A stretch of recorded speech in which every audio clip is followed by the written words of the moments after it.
Right, so a question I would have actually over your career is, because one thing I like to do with these interviews is hopefully give people context for what different times were like. So back when you first came onto the scene, those first teams we were talking about, the Samurais and Jeans, Amadeus Colossi, NIP, at this kind of era, like I said, you were someone who, you got picked to be the player who came into the LCS despite the fact you didn't qualify. You were originally actually, for people who don't remember this, it was going to be you and Edward were going to be the bot lane of Alliance before it got made when it was being called the FORG1VEN Super Team. And then obviously it later became Nif and Tabs instead. Instead, you went with Mithy, you joined an IP where you thought you were going to be... Right, at this point in time, was Freeze behind the scenes with players? Did you have a lot of status? Did people think you were one of the best? Back in the day, I was considered one of the hottest free agents, if I ever was a free agent.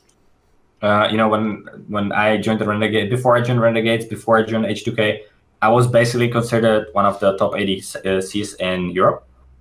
It was often me, Rekkles, and Forgiven that were the top 3 ADCs. Sure. And it was sometimes, Forgiven was the best, sometimes Rekkles was the best. And I argue to say sometimes, like, few weeks I was the best. It's not like I was the best for the entire split, but I had some really good weeks, and they had some really good weeks where we were, like, competing. And that's all the way in 2015, 2014, where people actually thought I'm one of the best ADCs, and I was really hyped. I don't think I deserved all the hype I was getting.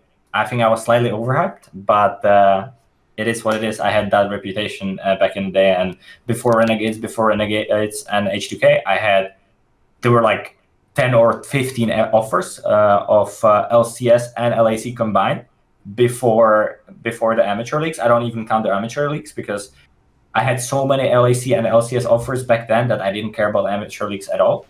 So I was like, like half of the LCS, half of the LAC wanted me to have in the team back then.